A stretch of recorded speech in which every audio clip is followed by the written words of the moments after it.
Assalamualaikum warahmatullahi wabarakatuh. Nama saya Yudafa dari kelas SI 4202 dengan NIM 120184216. Di sini saya akan menjelaskan Big Data pada Auto 2000. Oke, yang pertama ada Big Data 3V, yaitu yang pertama ada volume, ada variety, sama velocity. Oke, yang pertama itu banyak faktor yang berkontribusi pada peningkatan volume data secara eksponensial, seperti data berbasis transaksi yang disimpan selama bertahun-tahun. Yang kedua ada variety, yaitu data saat ini tersedia dalam semua jenis format, mulai dari database tradisional hingga penyimpanan data hierarki yang dibuat oleh penggunaan akhir dan sistem OLED. Yang ketiga ada velocity, yaitu kecepatan, berarti seberapa cepat data diproduksi dan seberapa cepat data harus diproses, yang ditangkap, disimpan, dan dianalisis untuk memenuhi kebutuhan atau permintaan. Oke, implementasi Big Data Auto 2000. Big Data ini menjadi solusi dalam pemenuhan kebutuhan internal Astra Auto 2000 sendiri. Auto 2000 ini biasanya menggunakan Big Data untuk mengetahui respon masyarakat, seperti feedback terhadap produk-produk Toyota melalui analisis sentimen di media sosial. Nah, saat ini Auto 2000 adalah retailer Toyota terbesar di Indonesia yang menguasai sekitar 45% dari total penjualan Toyota. Biasanya Auto 2000 menggunakan Big Data Analysis untuk mengakselerasi penjualan Toyota. Jadi hasil analisis itu membantu Auto 2000 mengambil keputusan, mengambil decision secara lebih tepat dan akurat yang akhirnya akan membantu meningkatkan citra perusahaan di mata pelanggan.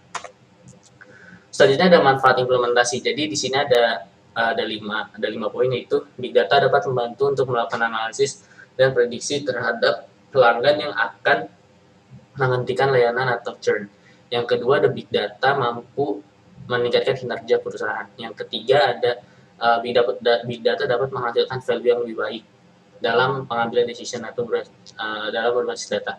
Yang keempat itu memberikan experience customer kepada pelanggan dengan cara memberikan pengalaman terbaik untuk setiap pelanggan.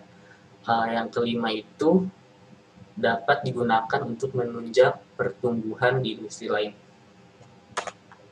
Nah, di sini ada jenis-jenis data, yaitu data terstruktur. Data terstruktur adalah data yang terdapat pada database, data warehouse yang sudah tersimpan dalam format tabel di database. Contohnya Auto 2000, ERP, CRM, dan data warehouse. Yang kedua itu ada data tidak terstruktur. Data tidak terstruktur adalah data yang dihasilkan oleh aplikasi-aplikasi internet dan belum memiliki makna karena masih dalam format tidak terstruktur. Contohnya adalah data URL log, sosial media, email, blog, video, audio, serta data semantik.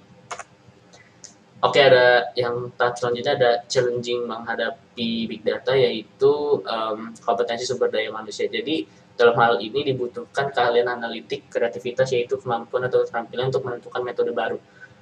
Apa yang dapat dilakukan untuk mengumpulkan, menginterpretasi, dan menganalisis data, keahlian pemrograman komputer, dan keterampilan bisnis, pemahaman tentang tujuan bisnis.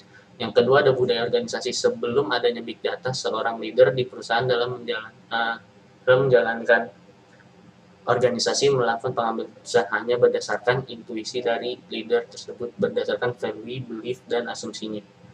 Namun apa yang terjadi setelah adanya teknologi Big Data, data-driven decision making menjadi hal yang lazim digunakan oleh leader sebagai sumber informasi sebelum mengambil keputusan. Oke, cukup sekian dari presentasi kami Big Data di Auto 2000. Terima kasih. Assalamualaikum warahmatullahi wabarakatuh.